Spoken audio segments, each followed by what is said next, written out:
Pernah ngebayangin gak sih gimana kalau semua yang kamu punya sekarang tiba-tiba hilang dalam sekejap? Kamu mendadak miskin gara-gara dipecat atau perusahaan kamu bangkrut. Terus abis itu kamu udah gak bisa lagi dapat pekerjaan kantor, gaji stabil, dan keluarga yang nyaman. Kalau ada di situasi kayak begitu, pasti satu-satunya pilihan adalah bertahan. Bertahan hidup, bertahan di keadaan dan kondisi yang baru itu. Kayak ayah yang merupakan kepala rumah tangga satu ini. Bertahun-tahun kerja kantoran jadi manajer programmer, tiba-tiba dipecat dan terpaksa harus jadi ojek online alias ojol.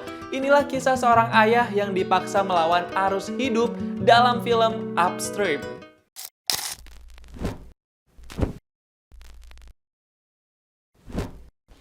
Bapak-bapak satu ini namanya Gao, diperanin sama Zheng Su. Tapi kita panggil aja Pak Gao. Dia nih seorang ayah anak satu dan juga kepala rumah tangga.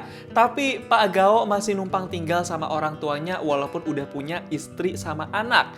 Pak Gao tuh pekerja keras banget. Kerjaan dia cuma jadi budak korporat doang. Tapi dia workaholic banget. Dedikasinya buat perusahaan setinggi langit. Pak Gao tuh kerja sebagai programmer. Dia nih yang nyiptain sistem aplikasi di komputer ataupun gadget lainnya. Susah banget kan kerjaannya? Di kantor dia sekarang, Pak Gao sebenarnya udah jadi manajer. Karena dia udah kerja bertahun-tahun, termasuk karyawan senior lah. Pak Gao tuh manajer yang nyantai banget sama bawahannya. Kayak sekarang aja nih, dia suka sebat bareng-bareng di sela-sela jam kerja. Hari itu Pak Gao dipanggil sama bosnya buat ke ruangan si bos. Katanya ada urusan penting tuh. Ternyata Pak Gao dikasih tahu kalau dia dipecat dari kantor itu. Shock banget gak sih? Padahal dia manajer dan udah kerja bertahun-tahun. 所以你们要裁的人是我，对吧？是。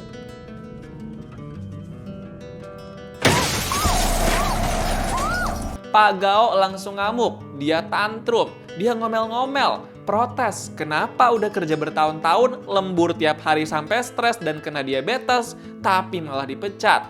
Kok tega banget sih? Kata si bos sih, Pak Gao dipecat karena umurnya udah tua alias tuwir. Dan ada pengganti yang lebih muda. Parah banget sih ini. Karena capek emosi, akhirnya Pak Gao cuma bisa pasrah dan minta kompensasinya dibayar dan cepat masuk ke rekeningnya. 1 bulan kemudian, Pak Gao mulai lamar-lamar kerja. Dia udah diundang beberapa kali wawancara kerja di kantor yang beda-beda. Tapi pas wawancara kerja, dia selalu dapat diskriminasi usia. Umurnya udah 40 tahun sekarang. Tapi perusahaan pada mau nyari yang muda-mudi. Jadi Pak Gao direndahin dan diremehin terus tuh. 你78年的啊，怎么78年都来了？ 对不起， Sampai akhirnya Pak Gao cuma bisa diem aja pas nggak dihargain sama orang-orang. Pas pulang dari wawancara kerja, Pak Gao dilabrak sama ayahnya, alias si kakek. Si kakek baru tahu kalau Pak Gao dipecat dari kantornya sebulan lalu. Langsung marah tuh si kakek, gegara Pak Gao nggak bilang-bilang dari awal. Pak Gao cuma bilang kalau dia nggak mau bikin keluarganya jadi stres mikirin dia. Pak Gao mau berusaha cari kerja diem-diem. Tapi si kakek tetap aja marah dan anggap Pak Gao salah. Sebulan berikutnya Pak Gao pernah coba pakai calo buat dapat kerjaan. Tapi dia malah ketipu, uangnya lenyap dan dia cuma diremehin doang sama si calo. Duh, kasihan banget ya Pak Gao ini. Belum lagi tiba-tiba Pak Gao dapat kabar kalau si kakek jatuh sakit dan lagi dirawat di rumah sakit. Si kakek kecapean karena kerja keras di warung rumah. Dia mau bantu cari pemasukan karena Pak Gao lagi nganggur. Gak cuma itu, Pak Gao juga langsung stres mikirin biaya pengobatan si kakek yang mahal banget di rumah sakit. Mau nggak mau, Pak Gao harus rela ngeluarin uang kompensasinya buat bayar biaya rumah sakit. Kalau ini istrinya Pak Gao, dia namanya Xiao Ni, diperanin sama Zilei Xin. Tapi kita panggil aja Bu Ni. Dia curiga Pak Gao mendem masalah. Akhirnya Pak Gao langsung bilang kalau dia udah 2 bulan nganggur gegara dipecat. Bu Ni langsung kaget, tapi dia nggak marah-marah. Dibanding marah-marah, Bu Ni lebih pilih langsung mikirin keuangan setiap bulannya. Bu Ni bilang dia bakal mau bantu cari duit dengan jadi guru les. Dan Pak Gao juga harus kerja serabutan, apapun yang bisa nambel kekurangan uang. Tapi abis itu, Bu Ni malah marah juga. Dia sebenarnya nggak terima Pak Gao ngerahasiain pemecatan itu selama 2 bulan. Padahal Bu Ni ngerasa bisa bantu dikit-dikit. 咱俩在一起15年了是吧？我不生气你失业了，我能接受。但我接受不了你瞒着我，你为什么要瞒着我呢？ Sampai-sampai Pak Gao nggak kuat nahan beban dan nangis di depan Bu Ni. Dia ngerasa gagal sebagai kepala rumah tangga. Tapi habis itu Pak Gao langsung tenang dan ngiyakinin Bu Ni kalau dia bisa cari uang lagi. Suatu hari Pak Gao lagi ngopi di pinggir jalan. Tiba-tiba dia dengar omongan ojek online alias ojol yang lagi nge-live di media sosial buat pamerin hasil ngojeknya. Ngedengar itu Pak Gao jadi tertarik. Ternyata hasil ngojek lumayan juga. Bisa sampai 16.000 yuan atau setara dengan 4 juta rupiah. Gak cuma itu, Pak Gao juga ngeliat di jalanan berseliweran ojol-ojol. Jadi Pak Gao mulai ngeliat potensinya tuh. Kayaknya tertarik buat jadi ojol makanan nih, Pak Gao. Bahkan Pak Gao sampai ngintip-ngintip gimana cara kerja ojek online makanan. Gak pakai lama, Pak Gao langsung samperin bos perusahaan ojek online itu. Dia bilang dia mau daftar kerja jadi ojol. Tapi si bos bilang kalau Pak Gao kelihatan kayak nggak semangat. Jadi belum tentu bisa kerja lapangan. Tapi pas mohon-mohon dan bilang kalau dia udah lama nganggur, akhirnya Pak Gao langsung diterima buat ngojol. 我找不到工作了，我需要钱。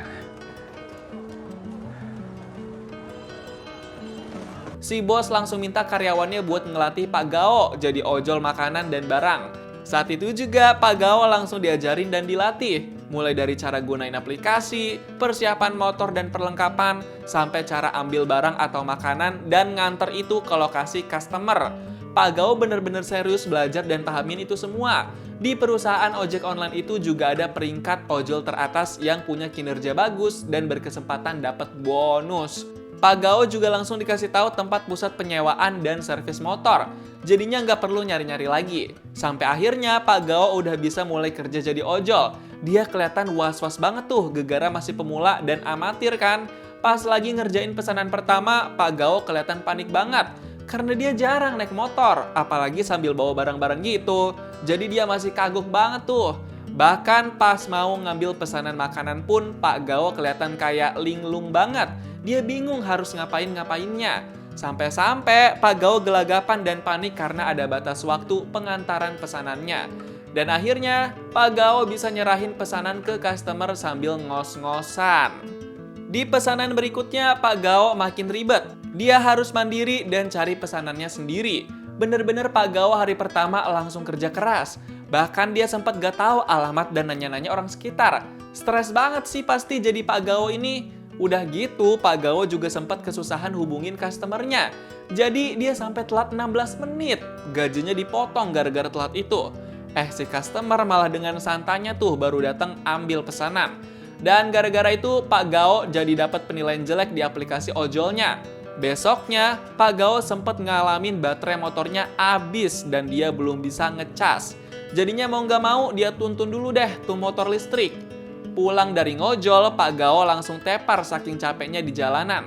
Besoknya, Pak Gao kena apes lagi. Motor dia hampir aja disita sama polisi gegara parkir sembarangan. Tapi akhirnya polisi cuma nilang Pak Gao doang. Ya tetap aja sih jadi harus keluar duit juga tuh. Tapi yang pasti Pak Gao nggak bakal nyerah. Dia mau terus berjuang dan kerja keras di jalanan jadi ojol demi keluarganya. Walaupun Pak Gao sesekali emosi karena ada beberapa customer yang salah masukin alamat. Tapi ngotot karena Pak Gao terlambat. 这带我送了1个多钟头，你知道？我已经道歉了，你还要我怎么样啊？不，你东西给我呀！ Pak Gao cuma bisa sabar aja dah sama tipe customer yang kayak begitu. Besoknya si kakek udah pulang dari rumah sakit dan balik ke rumah lagi. Di situ Pak Gao takut banget ketahuan kalau dia kerja ojol sekarang. Pas ketahuan, Pak Gao langsung diomelin sama si kakek karena ngerasa sia-sia. Udah kuliahin Pak Gao tapi cuma jadi ojol. 同学毕业的送外卖，我那我辛辛苦苦供你上大学，不是让你去干苦力的。 Sampai akhirnya suasana rumah hari itu jadi ribut banget. Pak Gao emosi sama si kakek, Bu Ni, bahkan ke anaknya. Pak Gao jadi nggak bisa kontrol emosinya sendiri. Beberapa hari kemudian pas terima slip gaji, Pak Gao ngerasa heran banget karena gaji pokoknya dia cuma 4.000 yuan. Jauh banget kan dari target dia yang pengen dapat 15.000 yuan. Tapi ya udah deh, dia cuma bisa terima-terima aja, nggak bisa protes lebih jauh. Suatu hari Pak Gao dapat pesanan buat diantar ke kantor lamanya dia. Pak Gao malu-malu kucing tuh, karena dia takut ketahuan sama teman-temannya sekarang jadi ojol. Jadinya dia masuk ke kantor pelan-pelan sambil ngintip-ngintip dulu. Pas udah masuk, dia ketahuan dong sama temennya. Dia langsung panik tuh. Dia pengen langsung pergi, tapi kagak bisa. Malah disuruh ngobrol dulu sama temen yang lain. Mau nggak mau dia ikutin deh sebentar. Tapi abis itu dia langsung buru-buru keluar. Pas pulang dari situ dan mau antar pesanan lain, Pak Gao ngerasa nggak enak badan. Dia sakit. Dia sampai jatuh dari motor. Sampai akhirnya Pak Gao ngerasa udah muak banget. Dia capek sama hidupnya sendiri. Dia mau nyerah aja rasanya. Tapi besoknya Pak Gao mau coba istirahat dari ngojol dulu. Pak Gao mau belajar lebih dulu sama senior-senior ojol yang udah gesit. Dia juga belajar apa aja yang harus dilakuin kalau mau jadi ojol terbaik di situ. Pak Gao belajar sama siapa aja dah. Dia samperin ojol-ojol yang udah sering dapat bonus dari bos. Sampai akhirnya pas mulai ngojol lagi, Pak Gao udah lebih lancar, lebih gesit, lebih ramah, dan udah hafal rute jalan. Nah, kalau kayak gini kan Pak Gao jadi lebih semangat ya ngojolnya. Keren nih Pak Gao mulai nunjukin perkembangan. Sampai akhirnya pas ngirim minuman ke kantor lamanya lagi, Pak Gao udah nggak malu, dia udah pede. Malah sekarang bisa nunjukin ke teman-temannya kalau dia nggak sedih-sedih amat jadi ojol. Bahkan lama-kelamaan, Pak Gao bisa buat aplikasi rute map sendiri karena dia muak nyasar-nyasar ke tempat kagak jelas. Dia bikin sistem program dan aplikasi sendiri biar selama perjalanan lancar. Bener-bener cerdas nih Pak Gao manfaatin ilmunya pas kerja. Akhirnya sekarang kalau capek pulang ngojol sampai malam, Pak Gao masih ada energi dan emosinya stabil buat ngobrol dan seneng-seneng sama Bu Ni dan anaknya. Dia mulai menata hidup dan hubungannya lagi sama keluarga tercinta. Besoknya Pak Gao mau ngumumin ke teman-teman ojolnya kalau dia bikin aplikasi rute map yang lebih mudah dan gampang diakses ke jalan-jalan gang terpencil, biar bikin cepat kerja para ojol. 我写了一个小程序，名字呢叫做路路通。我把我们这个片区所有的小区、学校、医院、商场、单元号、楼号。 Abis itu para ojol langsung pada mau download aplikasi buatan Pak Gao itu. Karena emang bener-bener ngebantu perjalanan jadi gampang banget. Hari-hari setelahnya Pak Gao udah lancar banget kerjanya. Dia udah jarang banget ngeluh. Setiap perjalanan pun dia senyum terus. Kayak bener-bener beban hidupnya mulai berkurang walaupun penghasilan belum banyak banget sih. Bahkan sekarang Pak Gao udah mulai dapat apresiasi dari si bos karena bisa bikin aplikasi rute map. 我们给他点鼓励，好不好？ Bahkan beberapa hari setelah itu, Pak Gao udah raup banyak penghasilan. Dia udah nyentuh angka 15.000 yuan sesuai target dia. Bener-bener keren banget nih perkembangannya Pak Gao, udah pesat banget. Suatu malam Pak Gao ngerayain ulang tahun Bu Ni secara sederhana. Dia makan kue tart ultah berduaan biar ada romantis-romantisnya. Mereka berdua juga merenung dan sama-sama ngobrol soal arti pentingnya keluarga dan berkembang bertumbuh sama-sama. Beberapa hari kemudian, Pak Gao makin semangat lagi. Karena dia pengen jadi peringkat 1 alias sang juara di antara para ojol-ojol lain biar dapat bonus besar. Dia bener-bener gak berhenti kerja. Persaingan antar ojol pun udah dimulai. Semuanya pada pengen jadi juara 1. Pengen dapetin bonus yang gede. Mereka nggak ada berhenti-hentinya kerja. Tapi pas lagi semangat-semangatnya ngojol, Pak Gao tiba-tiba ngalamin kecelakaan di jalan. Dia sampai ngalamin luka fisik gara-gara itu. Duh, padahal dia udah ada di barisan teratas, mendekati juara 1. Tapi karena masih bisa bangun, dia masih mau nganterin makanan itu. Dia mau jadi juara 1. Cuma itu kepengenannya dia. Nekat banget gak sih Pak Gao ini? Beberapa hari kemudian, Pak Gao berhasil jadi juara di penghargaan ojol terbaik.